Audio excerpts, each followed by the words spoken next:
Bismillahirrahmanirrahim. Assalamualaikum warahmatullahi wabarakatuh. Alhamdulillahirabbil alamin, wassalatu wassalamu ala asyrofil anbiya'i wal mursalin wa ala alihi washabihi ajmain, amma ba'd. Bapak kepala sekolah yang kami hormati dan kami banggakan, Bapak Dr. Andrus Hasanuddin MPD, Bapak Ibu Wakil Kepala Sekolah yang kami hormati, serta Bapak Ibu Dewan Guru SMK Negeri 1 Suramadu yang kami hormati.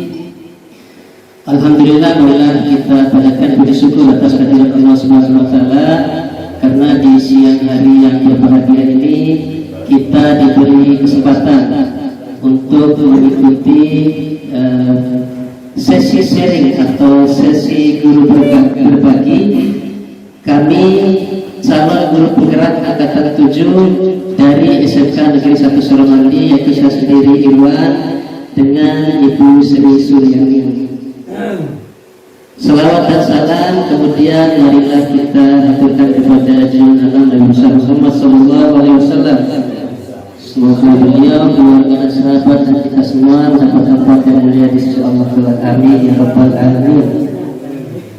Bapak Ibu guru yang kami hormati, terlebih-lebih kepada Bapak kepala sekolah yang kami banggakan, dari dalam diri pribadi saya dan Ibu Sri mengaturkan ucapan terima kasih banyak karena telah mendukung secara penuh kegiatan program guru penggerak ini.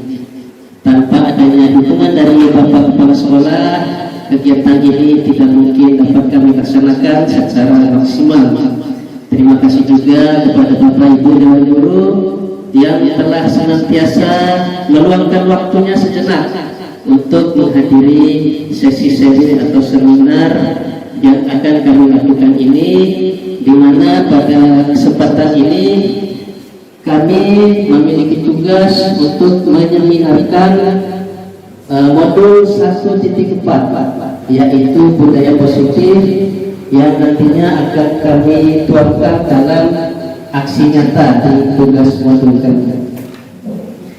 Dan terjadi doa semoga kepada Bapak Ibu guru yang mendaftar CGP angkatan 9 semoga lulus, dan kepada Pak Dahar yang calon guru penggerak angkatan 8 ini yang masih satu kali tes, mudah-mudahan lulus juga. Amin ya rabbal alamin.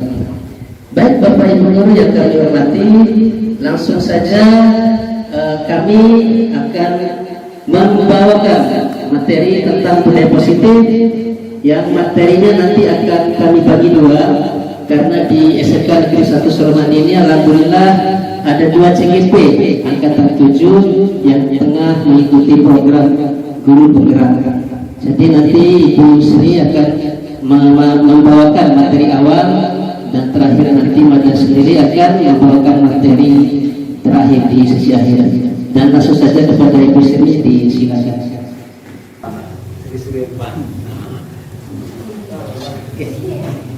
Assalamualaikum warahmatullahi wabarakatuh. Alhamdulillah wa syukurillah, pada siang hari ini kita masih diberikan kesehatan oleh Allah Subhanahu wa taala, sehingga kita masih bisa berkumpul dalam rangka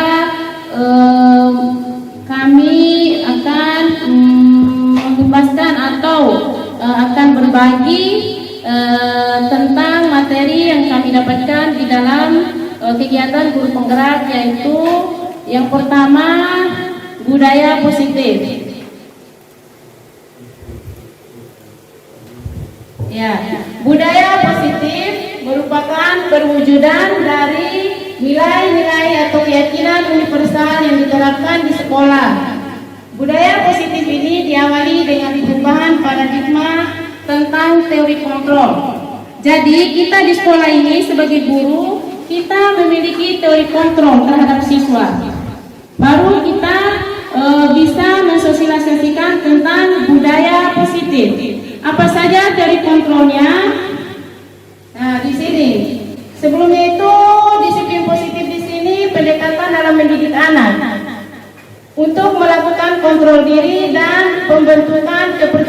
diri. Yang pertama, yang terlihat disiplin, kolaboratif, saling menghargai, kemudian bertegur sapa, saling membantu. Kemudian terdengar berucap salam, ayo saling bantu, ayo saling mengemukakan pendapat, kita pasti bisa. Bagaimana menurut pendapatmu? Kemudian ada perilaku positifnya, tersenyum. Ya, jangan lupa selalu tersenyum. Itu budaya positif yang tidak ada biayanya. Kemudian tenang, menggunakan ekspresi tangan ketika menjelaskan, menggunakan ekspresi tangan menjelaskan, itu juga budaya positif. Kalau kita menjelaskan hanya kayak patung, itu kan tidak terlalu ada actionnya ya, gitu. Kemudian memberikan jempol kepada teman. Kita ketemu teman, itu juga budaya positif. Jangan begini ya, jangan begini. Kita ketemu teman kita memberikan jempol atas. ya. Kemudian sekarang kita masuk dalam keyakinan kelas, terutama wali kelas. Bagaimana cara kita menguasai kelas itu? Ya, kita membuat keyakinan kelas, kesepakatan kelas. Sebelum baru masuk itu, sebelum mulai pembelajaran, pada awal masuk pembelajaran itu, kita harus membuat keyakinan kelas, kesepakatan kelas dengan siswanya itu yang harus ditaati selama proses belajar mengajar. Apa saja keyakinan kelas yang harus disepakati? Ya, ada beberapa keyakinan kelas yang harus disepakati oleh antara guru dan siswa. Nah, keyakinan kelas ini harus disepakati. Nanti suatu saat bila ini disepakati, kalau dilanggar, maka akan ada sanksinya. Ya, akan ada sanksinya tergantung guru sanksi apa yang harus diberikan kepada siswanya. Ini ada beberapa kesepakatan kelas di sini. 1, selalu hadir tepat waktu. Itu harus disepakati dengan siswa. Selalu hadir tepat waktu, selalu belajar. Kemudian senyum, sapa, salam. Guru namanya bukan sinawan di dalam kelas itu kan, itu juga siswanya sudah takut duluan. Kemudian selalu berdoa sebelum memulai pelajaran. Itu juga dibuat kesepakatan kelasnya ya, demikian rupa. Kemudian selalu melaksanakan piket. Maksudnya di sini adalah piket kelas, ada piket kelasnya supaya tetap terjaga dari awal sampai pulang. Kebersihannya, keamanannya dan sebagainya itu harus ada piket dalam kelas. Itu salah satu kesepakatan kelas juga yang dibuat. Kemudian selalu menjaga kebersihan kelas, melakukan kegiatan refleksi diri setiap usai pembelajaran. Kemudian selalu berbudi pekerti yang baik, sudah pasti ini. Selalu mengerjakan tugas yang diberikan oleh guru. Selalu berdoa sebelum pulang. Ya, itulah beberapa kesepakatan kelas. Selanjutnya kita masuk pada kebutuhan dasar manusia. Kita sebagai manusia memiliki kebutuhan. Ya, apa saja kebutuhan dasar manusia? Yang pertama, kebutuhan fisiologis. Kebutuhan fisiologis di sini adalah kebutuhan dasar kehidupan kita yang berupa oksigen, air, udara. Itu adalah kebutuhan dasar manusia. Termasuk juga dengan kebutuhan seksual di sini. Masuk di dalam kebutuhan yang pertama, kebutuhan kehidupan. Kemudian nomor 2, kebutuhan dasar juga, kebutuhan makan, kebutuhan minum, itu juga kebutuhan dasar manusia. Itu yang penting. Kemudian yang kedua, kebutuhan akan rasa aman. Kebutuhan akan rasa aman ini disesuaikan dengan umur. Misalnya bayi, rasa amannya kan gitu. Kemudian orang dewasa amannya bagaimana gitu. Dia memiliki kategori-kategori umur di sini, kebutuhan rasa aman. Kemudian yang ketiga, kebutuhan rasa memiliki dan kasih sayang. Ini kebutuhan manusia ini terjalin jika dia sudah menjalin rumah tangga, dia akan punya kebutuhan kasih sayang dan rasa memiliki. Dia sudah melakukan interaksi dengan teman-teman yang lain, itu juga akan terjalin kasih sayang.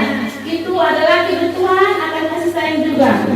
Kemudian selanjutnya kebutuhan akan penghargaan. Kebutuhan akan penghargaan ini yaitu kebutuhan dihargai. Keberadaan kita ini dihargai. Itu juga kebutuhan dasar manusia. Kita juga butuh dihargai oleh orang lain. Yang terakhir adalah kebutuhan akan aktualisasi diri. Kebutuhan akan aktualisasi diri ini yaitu kebutuhan kita untuk diakui, mengekspresikan diri dan diakui oleh orang lain. Itu. Ya, kita masuk dalam posisi kontrol. Apa itu posisi kontrol? Sekian dulu dari saya, akan dilanjutkan oleh rekan saya Pak Irwan MPD. Silakan waktu dan kesempatan diberikan. Ya, terima kasih banyak kepada Ibu Sri Suryani yang telah membawakan materi awal. Silakan semuanya. Kita beri aplaus.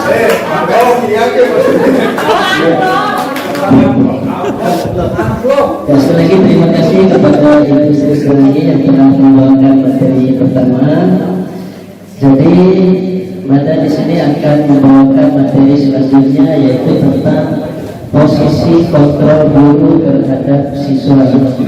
Namun sebelum Mada berbicara ke sini, mungkin Mada ingin melakukan sebuah penegasan kepada keyakinan kelas tadi yang disampaikan oleh Ibu Sri, bahwa keyakinan kelas itu adalah kesepakatan yang dilakukan oleh seluruh murid di kelas dengan guru, yang nanti keyakinan kelas itu akan dilaksanakan secara ikhlas oleh masing-masing murid. Ya, kaitannya dengan posisi kontrol ini tentu sangat erat sekali. Yang pertama, maka kembali lagi ke keyakinan kelas. Jadi di dalam keyakinan kelas itu nanti isinya yaitu nilai-nilai kebajikan universal. Nilai-nilai kebajikan seperti yang telah disampaikan tadi, misalnya menghargai sesama, menghormati guru. Jadi itu adalah nilai-nilai yang bersumber dalam diri manusia.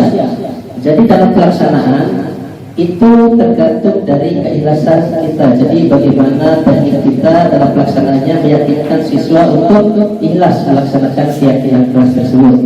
Beda dengan peraturan, yang dimana kalau peraturan itu kan pasti ada sanksi ketika siswa melanggar. Jadi kalau di keyakinan kelas ini kita mengharapkan siswa itu melaksanakan nilai-nilai kebajikan dengan ikhlas hati mereka, yang nanti ketika keyakinan kelas itu mereka terapkan di dalam kehidupan sehari-hari, maka secara otomatis budaya positif itu akan mengalir di dalam kelas itu. Ya, harapannya di sekolah kita SMK Negeri 1 Suramandi ada 15 kelas misalnya. Ketika 15 kelas itu menjalankan keyakinan kelas ini, harapannya semua siswa kita melaksanakan budaya positif itu sendiri. Ya, seperti itu. Baik, maka kembali ke posisi kontrol. Jadi di dalam posisi kontrol guru sebagaimana yang telah kita pelajari. Yang pertama, posisi kontrol guru sebagai penghukum. Jadi sebagai penghukum ini sebenarnya biasa kita lakukan. Ya, kemungkinan besar sering sekali kita lakukan. Jadi ketika siswa kita melakukan sebuah pelanggaran, kita cenderung untuk menghukum siswa, bisa berupa hukuman secara fisik maupun secara verbal. Dan posisi kontrol guru terhadap siswa sebagai penghukum ini memiliki dampak yang sangat negatif terhadap murid-murid kita. Misalnya akan timbul rasa dendam dalam diri siswa ketika kita selalu menghukum siswa ketika mereka melakukan kesalahan. Bentuk-bentuknya misalnya ketika dia terlambat sekolah, kita jemur dia, atau kita suruh lari ke lapangan, atau kita memukul dan sebagainya. Nah, dan ini adalah proses kontrol yang harus kita hindari sebagai seorang guru kepada siswa. Kemudian yang kedua yaitu membuat orang merasa bersalah. Jadi di posisi kontrol ini pengertiannya yaitu guru membuat siswa merasa bersalah akan kesalahan yang ia miliki, yang ia lakukan. Contohnya, kenapa kamu melakukan kesalahan ini, Ardi? Misalnya, Pak Guru sangat kecewa sekali sama kamu. Nah, itu adalah salah satu contoh kita membuat siswa itu merasa bersalah akan kesalahannya. Nah, jadi efek negatifnya yaitu siswa itu akan menyesal, ya. Jadi kalau siswa yang menyesali perbuatan misalnya kan dampaknya pasti akan negatif juga nantinya. Nah, selanjutnya yang ketiga yaitu posisi kontrol sebagai teman. Mungkin banyak dari kita juga yang melakukan posisi kontrol ini. Yang kedua juga mungkin bisa kita hindari ke depannya.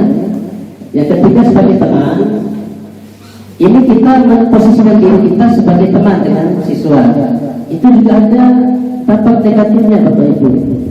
Dampak negatifnya nanti siswa kita akan kurang menghargai kita sebagai guru. Marwah kita sebagai guru akan turun misalnya, karena kita terlalu dekat dengan siswa, karena posisi kita itu mengambil sebagai teman.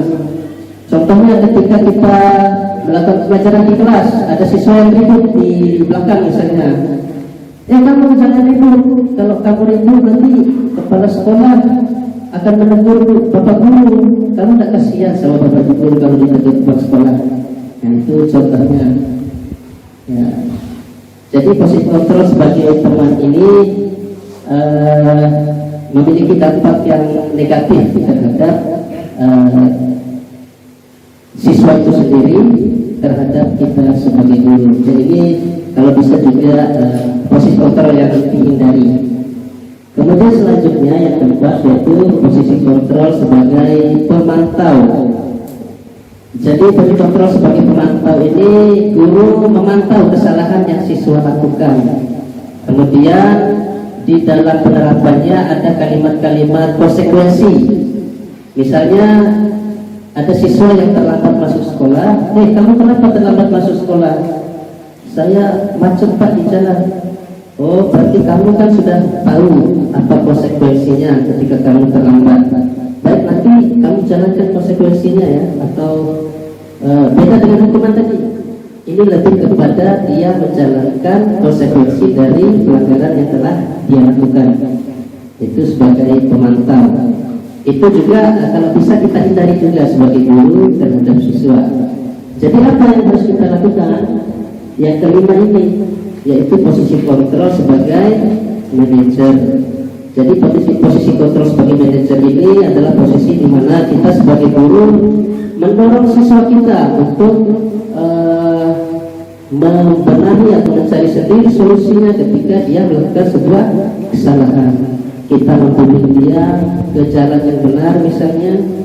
Nah, contohnya seperti ini Bapak Ibu. Ketika siswa telat masuk sekolah misalnya, kenapa kamu terlambat masuk? Misalnya kita mengajukan pertanyaan, terus pertanyaan lanjutan misalnya seperti bagaimana cara kamu agar besok kamu tidak terlambat lagi nah? Seperti itu dengan nada yang rendah, dengan nada yang tidak kasar misalnya kepada siswa. Jadi secara tidak langsung sebagai manajer ini kita mendorong kepada siswa untuk selalu terlatih untuk mencari sendiri solusi atas kesalahan yang telah ia perbuat. Selanjutnya pertanyaan selanjutnya misalnya besok di masa depan kamu ingin jadi apa nak? Kemudian untuk menggapai cita-citamu apa yang harus kamu lakukan? Itu contohnya. Ya, selanjutnya Bapak Ibu, Ini materi terakhir yaitu tentang segitiga restitusi. Jadi segitiga restitusi ini adalah sebuah teknik atau metode atau cara kita sebagai guru dalam menyelesaikan permasalahan yang ditimbulkan oleh siswa.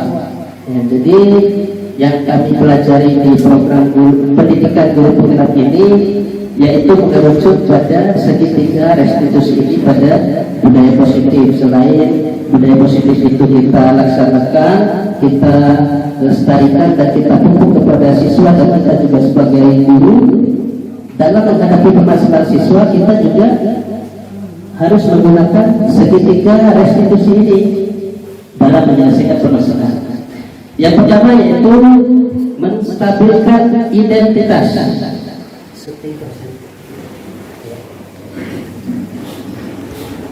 Ya.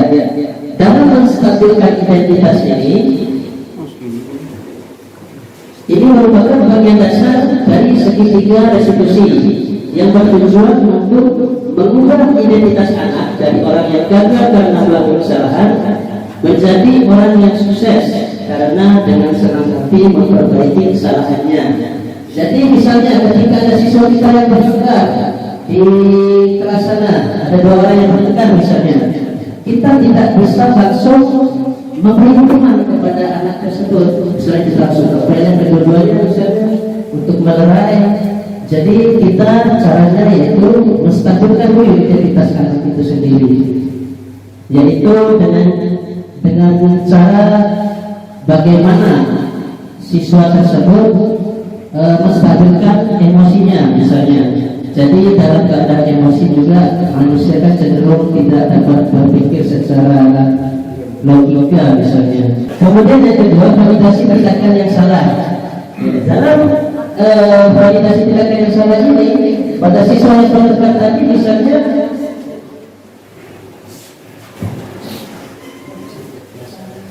apakah benar kamu melakukan kesalahan tersebut? Ya, kita memvalidasi tindakan yang salah yang dilakukan oleh siswa yang berkelahi tadi. Itu poin kedua. Kita mengajukan pertanyaan kepada siswa tentang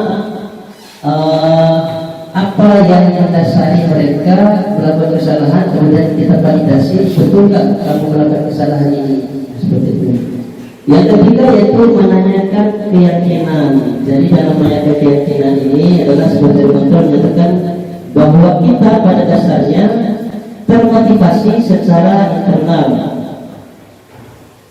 Ketika kita sukses telah tercapai, kemudian tingkah laku yang salah telah divalidasi, maka anak akan siap untuk dibentukkan dengan nilai-nilai yang dia percaya. Ya, maksudnya di sini adalah kita kembalikan anak kita kepada keyakinan keras setelah mereka sepakati tadi.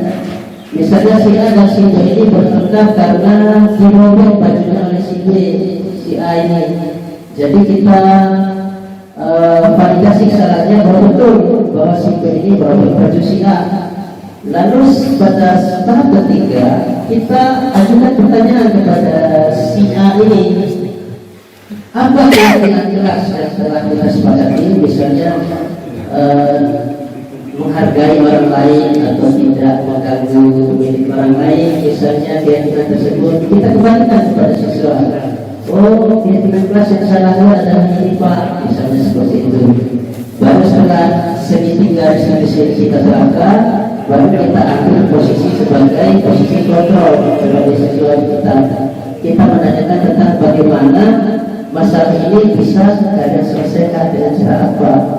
Ya, misalnya si B, ini akan selesai Pak jika baju saya dicabut kembali gajinya misalnya. Lalu kita tanya si A, gimana A?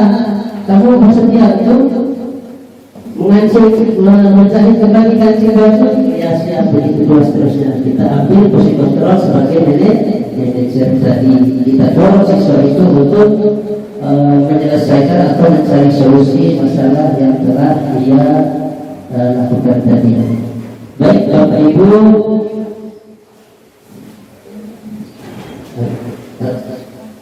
ya ada demikian materi dari mana mohon maaf atas segala kekurangannya. Ada tambahan sedikit dari Ibu Sri Suryani. Ibu Sri. Ya, baiklah, saya akan menambahkan tentang posisi kontrol kita sebagai guru. Yang pertama tadi penghukum. Kenapa penghukum ini tidak baik bagi kita ataupun siswa? Kita menghukum siswa di sini, dia akan mengerjakan hal yang sama kepada orang lain nantinya. Itu efek yang harus kita antisipasi. Kalau penghukum itu dia akan menuruti apa yang kita hukum di sini, tetapi dia akan bertindak yang sama tadi, yang sama kita berikan hukuman itu kepada orang lain. Itu yang tidak baiknya, itu tidak baiknya. Kemudian yang kedua ini posisi orang yang merasa bersalah. Siswa itu akan merasa bersalah jika kita ngomong begini, dia terlambat datang atau seperti itu hari memakai sandal jepit datang sekolah. Oh, kamu ini datang ke sekolah pakai sandal.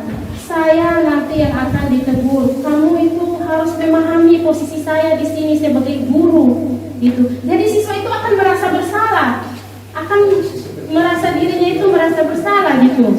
Dengan itu, kemudian sebagai teman di sini, kita guru itu, misalnya siswa datang sekolah panjang rambut atau pakai sandal jepit atau terlambat. Hei anak, tolonglah bantu ibu. Tolonglah patuhilah aturan ini. Kita seolah-olah mengharap kepada siswa untuk mematuhi aturan-aturan yang ada di sekolah. Nah, kalau posisi seperti ini kan tidak baik juga. Kita terlalu berharap, kita paling-paling kita tidak dihukum. Hanya di ibu guru nanti bilang, tolonglah ya nak ya, tolonglah hargai ibu di sini sebagai guru, tolonglah jangan pakai sandal ke sekolah, gitu. Kemudian yang selanjutnya tadi posisi kontrolnya adalah pemantau. Ya, pemantau di sini yaitu mengharuskan siswa menjalankan konsekuensi. Ya, konsekuensi. Kenapa tidak baiknya di sini? Karena dia akan hidup penuh target. Siswa ini akan merasa sesuatu dilakukan itu atau dilanggar itu ada konsekuensi. Jadi di luar nanti kalau tidak ada konsekuensi apa-apa, dia akan melakukan hal apa saja, gitu. Terserah dia, itu tidak baiknya. Kalau selalu diberikan konsekuensi. Nah, kalau yang terakhir, kenapa kita dianjurkan untuk menggunakan posisi manajer ini? Karena manajer ini membangun motivasi dalam diri. Kesadaran dalam diri siswa. Apa gunanya saya mematuhi peraturan? Apakah untuk saya? Apakah untuk orang lain? Gitu. Membangun motivasi, mengajak siswa untuk memperbaiki kesalahannya itu, tetapi bukan untuk orang lain, untuk dirinya sendiri, gitu. Kalau saya berubah, saya akan menjadi baik. Kalau saya berubah, saya akan menjadi berhasil. Lebih baik kita membangun motivasi ini, keyakinan dalam diri dia itu, daripada kita menghukum. Karena menghukum itu dia akan mengimbaskan kepada teman-teman yang lain. Sifatnya itu. Kalau kita manajer ini, dia datang sekolah. Kenapa kamu terlambat nak? Kita bilang, saya bangun terlambat karena main HP. Oh, pasti semua orang pernah melakukan begitu. Tapi bagaimana untuk melakukan? Mau nggak kamu berubah? Tanya dulu. Tentu semua orang mau berubah. Jadi dia menjawab mau berubah. Bangunlah motivasi dia. Bangun keyakinan dia untuk berubah itu. Kita bantu dia daripada kita menghukum, menjemur dia. Itu kan suatu saat bisa saja dia langgar. Itulah posisi manajer ini. Kita dianjurkan di sini sebagai guru melakukan posisi manajer, membangun motivasi intrinsik dalam diri siswa terhadap dirinya sendiri, terhadap keberhasilan dirinya sendiri. Ya, demikianlah tambahan dari saya. Buat sebuah sesi. Ya. Selanjutnya akan disampaikan oleh Pak Irwan. Silakan. Ya, terima kasih Ibu Sri. Selanjutnya Bapak Ibu yang kami hormati, ini adalah sesi terakhir yaitu sesi berbagi. Jadi di sini kami akan sharing tentang bagaimana pengalaman kami dalam menerapkan budaya positif ini di sekolah kita. Jadi ini sudah kami rekam di akhir semester ganjil kemarin. Ya. Dalam bentuk sebuah video.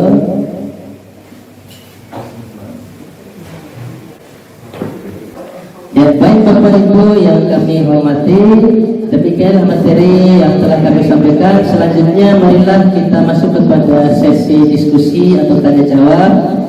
Dipersilahkan kepada Bapak Ibu guru yang ingin mengajukan pertanyaan tentang budaya positif, disilahkan. Assalamualaikum warahmatullahi wabarakatuh. Saya tertarik dengan apa yang disampaikan oleh Ibu Sri Suryani tadi mengenai efek menghukum siswa akan melakukan hal yang sama pada orang lain di tempat yang lain. Itu efeknya. Saya memang kebiasaan pendidikan zaman dulu itu selalu memberikan hukuman fisik kepada siswa. Tentu akan berdampak buruk juga buat siswa itu sendiri, dan mungkin orang lain yang akan merasakan seperti apa yang disampaikan oleh Bu Sri. Saya ambil contoh, guru-guru zaman dulu itu memang guru-guru sangat keras, ya, memberikan hukuman kepada siswanya. Yang terutama menjadi andalan guru-guru zaman dulu itu adalah hukuman fisik. Siapa yang bersalah langsung ditempelin, ya, jadi kena hukuman fisik. Sekarang ini memang sangat dihindari kalau saya lihat dari apa yang disampaikan oleh calon-calon guru penggerak ini melakukan hukuman fisik. Misalnya pada hari ini kita sudah mulai melunak memberikan hukuman fisik. Tidak ada benturan langsung dengan siswa, benturan fisik langsung dengan siswa, antara guru dengan siswa. Yang dilakukan oleh sebagian guru sekarang ini adalah misalnya memberi hukuman push up, ya, atau suruh membersihkan rumput dan lain-lain, sehingga tidak ada hukuman fisik yang dirasakan oleh anak-anak secara langsung.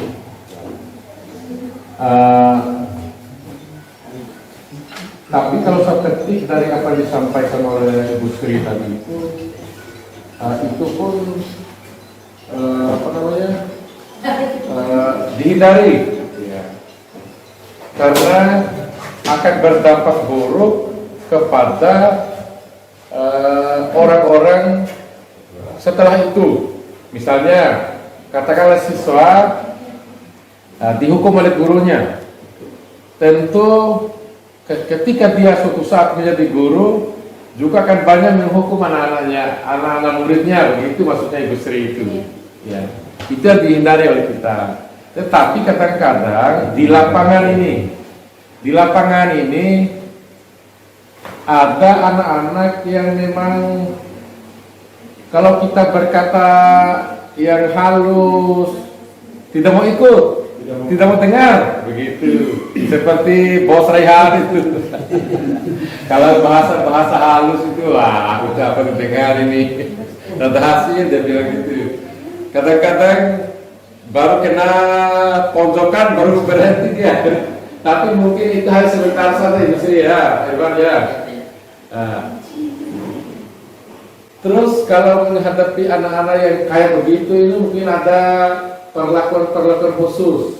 Mungkin dalam teori guru penggerak yang sekarang ini. Jadi mohon penjelasan kepada kami ini supaya ada yang bisa diikuti oleh Bapak Ibu guru apabila menghadapi anak-anak seperti itu. Terima kasih. Assalamualaikum warahmatullahi wabarakatuh. Ya, terima kasih kepada Bapak Kepala Sekolah yang telah mengajukan sebuah pertanyaan yang sangat bagus sekali mengenai bagaimana kita menghadapi siswa di lapangan, karena sebagaimana yang kita ketahui di Jawa, di Lombok atau di Bima tentu atmosfer peserta didik kita tentu berbeda-beda. Sekolah yang umum, sekolah pinggiran, sekolah kecil itu pasti karakter murid itu pasti berbeda-beda. Jadi pertanyaannya bagaimana kita menghadapi siswa yang memiliki karakter yang tidak bisa tidak bisa dihadapi dengan cara halus. Ya. Terima kasih banyak Pak Kepala Sekolah. Mungkin Pak Takut dulu. Selanjutnya untuk pertanyaan kedua, ya Ibu Gloria.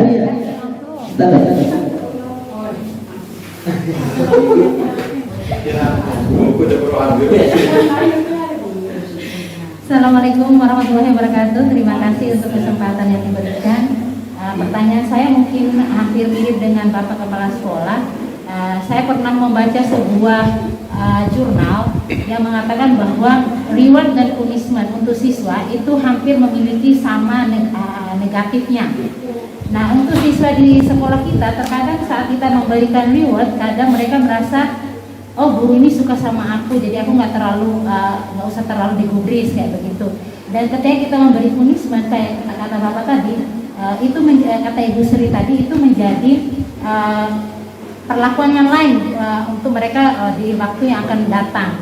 Nah, yang ingin saya tanyakan, adakah dari reward dan punishment ini yang cocok, yang diajarkan di dalam guru penggerak, yang bisa kita terapkan sebagai guru sehingga marwahnya kita sebagai guru tetap bisa terjaga, juga ketika kita memberikan punishment, siswa juga bisa menjalankan sesuai dengan punishment yang sudah menjadi konsekuensi dari kesepakatan awal kita di kelas. Terima kasih. Assalamualaikum warahmatullahi wabarakatuh. Ya, terima kasih kepada Ibu Hairul Baria atas pertanyaan yang luar biasa juga. Selanjutnya, ya terakhir dari Pak Mon. Ini adalah Kepala Tata Usaha kita. Temannya Sambo. Assalamualaikum warahmatullahi wabarakatuh. Tadi sudah disebut ada penguasaan kelas. Tidak ada artinya saya struktural kalau memang guru itu tidak menguasai suasana kelas. Bagaimanapun berhasil tidaknya suatu materi yang telah diajarkan, maka seorang guru harus menguasai kelas. Itu intinya. Yang menjadi pertanyaan salah satu harapan saya, bagaimana guru penggerak ini bisa menularkan ilmu yang didapatnya dari materi penggerak ini agar guru, artinya guru-guru lebih penggerak itu mampu menguasai kelas. Itu yang saya harapkan kepada dua calon guru penggerak ini. Mungkin bisa diterapkan atau terpilih kemana sehingga teman-teman itu bisa menguasai pada terima kasih. Baiklah, terima kasih atas pertanyaan yang diberikan oleh Bapak Ibu Guru. Kami akan coba menjawabnya di sini. Yang pertama adalah bagaimana jika siswa itu tidak akan pernah berubah juga setelah kita memberikan hukuman. Karena tadi dalam guru penggerak ini kita dilarang untuk melakukan posisi kontrol sebagai penghukum, karena akan timbul dendam di dalam diri siswa itu. Kasus bully itu juga dari penghukuman, Bapak Ibu Guru. Adanya bully itu dari hukuman, karena dia itu kalau kita sudah memberikan hukuman itu dia akan mengambil contoh, bukannya dia mengambil pelajaran. Kebanyakan begitu sekarang ini, mengambil contoh dari apa yang kita berikan itu kepada siswa. Jadi kita kembali kepada filosofi awal, kalau siswa itu menurut pihak Dewantara itu, yaitu tugas kita menuntun, karena siswa itu sedang memiliki kodrat alam. Ya, dia membawa ke sini itu memiliki kodrat alam, seperti kertas kosong yang harus kita tuntun sehingga mencapai kodrat zaman untuk mencapai kebahagiaannya, tingginya sebagai kehidupannya di masyarakat ini. Itulah tujuan kita sebagai guru pendidikan, sebagai pendidik di sini. Kita menuntun siswa itu sesuai dengan kodrat zaman, karena siswa ini sudah datang dengan kodrat alamnya masing-masing. Ya, jadi itu tugas kita, dan itu tidak terlepas bukan kita sendiri yang bekerja di situ, orang tua, guru, dan lingkungan. Ada 3 pengaruh di sini. Karena perkembangan siswa itu bukan saja di sekolah, ada pengaruh dari lingkungan keluarga,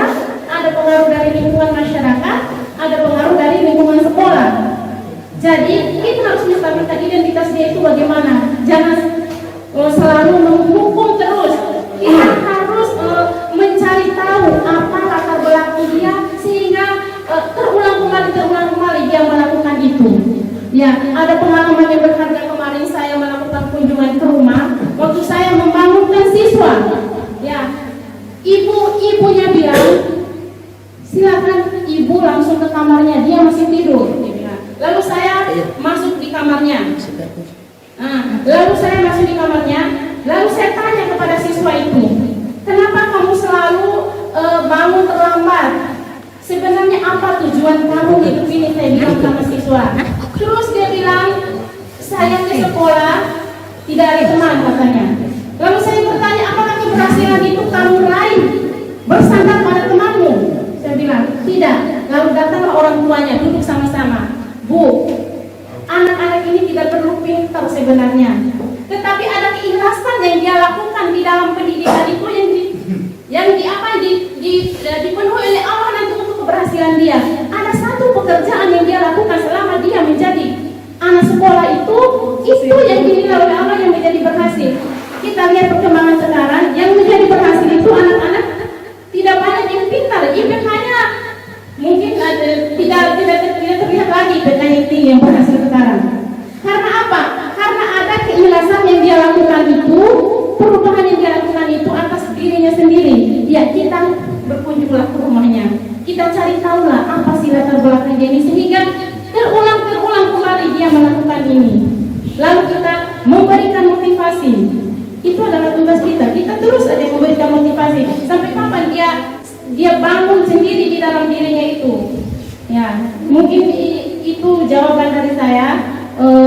Artinya di sini kita harus lihat 3 pengaruh tersebut yang kita harus hadapi: lingkungan sekolah, lingkungan masyarakat, dan keluarga.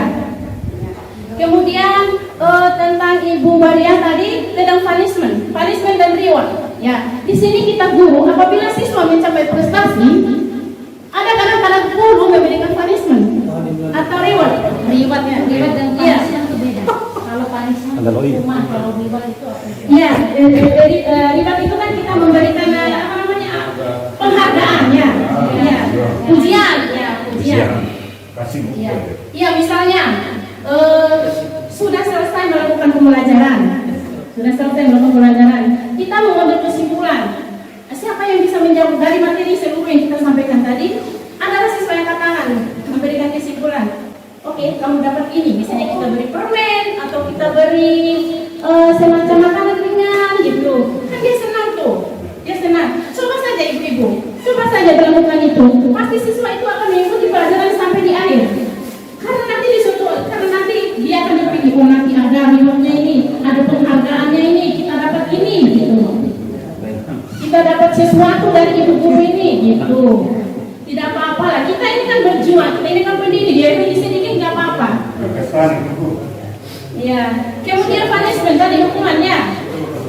Ya, kalau memberikan hukuman di sini kan tentu tadi yang sudah dibahas itu tidak baik ya.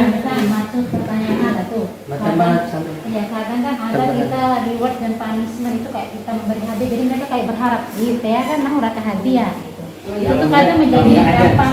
Kalau nggak ada hadiah, kalau kita nggak ngasih, malah sering dulu waktu di luar kita nggak ngasih, tuh tim days ibu komentar lo cambe. Jadinya mereka tuh datang belajar bukan untuk mendapatkan ilmu, tapi untuk mendapatkan reward tadi. Makanya ada reward dan punishment yang menjadi dampak negatif untuk siswa. Ya, untuk punishment ini nanti dilanjutkan oleh Pak Irwan ya. Saya melanjutkan dari Pak Usman tadi yang menanyakan tentang bagaimana ilmu yang didapatkan oleh guru penggerak ini supaya bisa diterapkan kepada teman-teman guru di sekolah dan diaplikasikan di lingkungan sekolah. Inilah salah satunya Pak, menseminarkan, mengadakan seminar, menyampaikan materi. Ya, itulah manfaatnya. Mungkin ada tambahan dari Pak Irwan, silakan. Pertanyaan kepala sekolah tadi, bagaimana cara kita untuk menghadapi siswa yang tidak mempan dihukum secara fisik? Bagaimana tekniknya? Ya, jadi dalam program guru penggerak ini yang kami ikuti, Yang pertama yaitu melalui posisi kontrol tadi, dengan mengambil posisi kontrol sebagai manajer. Ya, kemudian yang lebih utama lagi yaitu kita melakukan segitiga restitusi tadi terhadap siswa.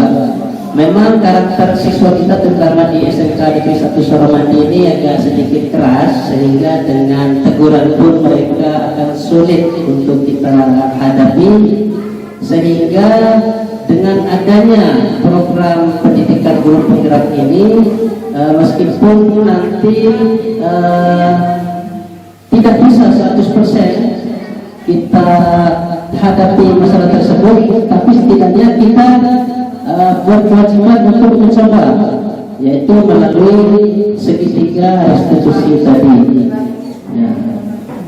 Boleh sudah ini batu sekeras-kerasnya batu, ketika selalu dia dipersepsi dengan air, maka batu tersebut pastinya akan ada bekasnya.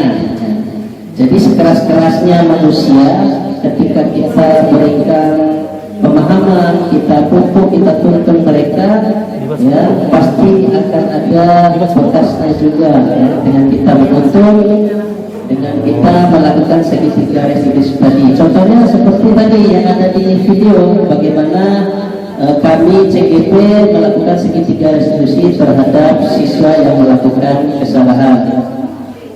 Ya. Selanjutnya yang kedua yaitu tentang punishment dan reward yang ditanyakan oleh Ibu Ainul Bariyah tadi. Ya, memang betul bahwa reward dan punishment ini akan berdampak buruk kepada siswa kita. Ya. Kenapa demikian? Seperti ini adalah salah satu contoh diskusi yang telah kami lakukan pada program guru penggerak kemarin tentang reward dan punishment ini juga. Ya, kenapa itu memiliki dampak negatif? Misalnya yang pertama, reward. Ketika kita berikan reward kepada siswa yang juara 1, 2, 3 misalnya, nanti motivasi anak itu untuk mendapatkan juara 1, 2, 3 adalah karena ingin mendapatkan hadiah. Itu negatif sebenarnya. Ya, siapa yang akan tersakiti nanti ketika kompetisi itu dilakukan?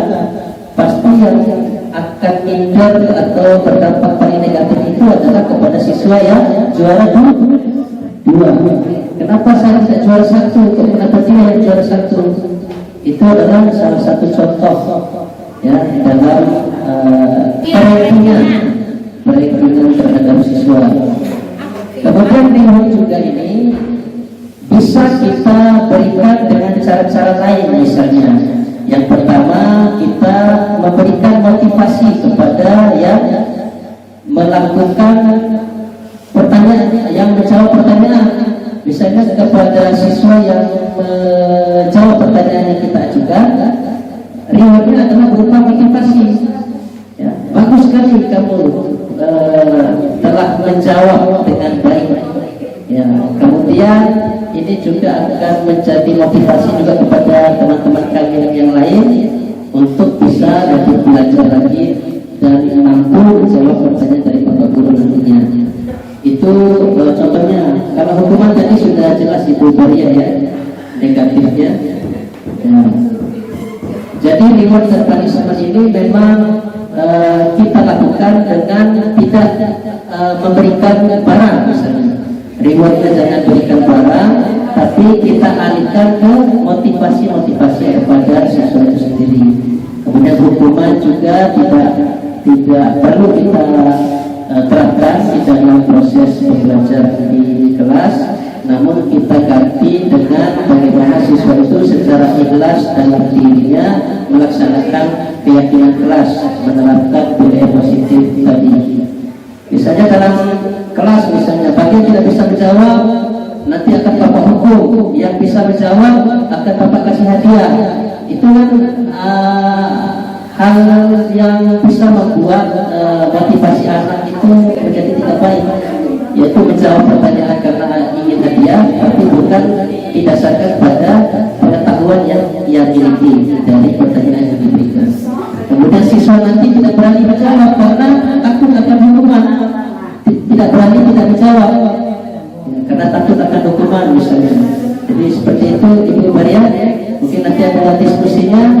Kemudian yang terakhir dari Pak Usman tentang bagaimana kita melakukan pembelajaran, bagaimana kita mengontrol kelas yang baik agar siswa dapat melaksanakan pembelajaran dengan baik.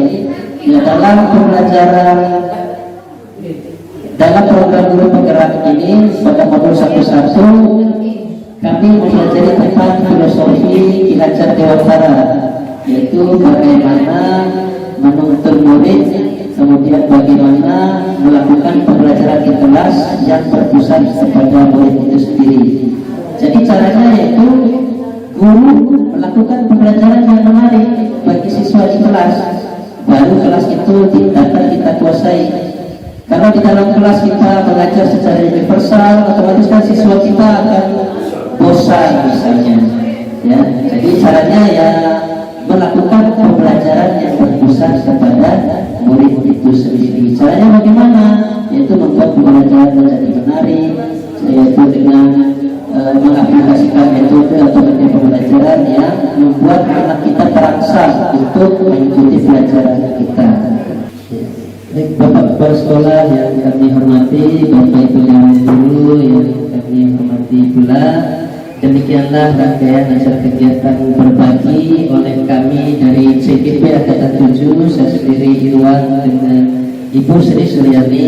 Semoga apa yang kami sampaikan tadi dapat kita laksanakan secara bersama-sama di sekolah kita tercinta Suramadi guna menerapkan budaya positif sehingga kedepannya semoga sekolah kita dapat menjalankan budaya positif ini tidak hanya bagi siswa, juga bagi kita sebagai seorang guru di sekolah kita tercinta. Ini demi kemajuan kita bersama, kemajuan pendidikan, kemajuan anak bangsa, yang khususnya di SMK Negeri 1 Suramadi.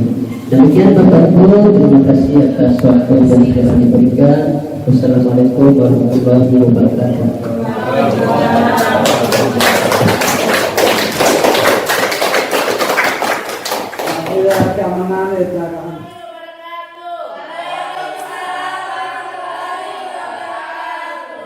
Selamat pagi anak-anak. Bagaimana kabar kalian hari ini? Alhamdulillah baik. Alhamdulillah. Baiklah, hari ini kita masuk pada minggu pertama semester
Pak.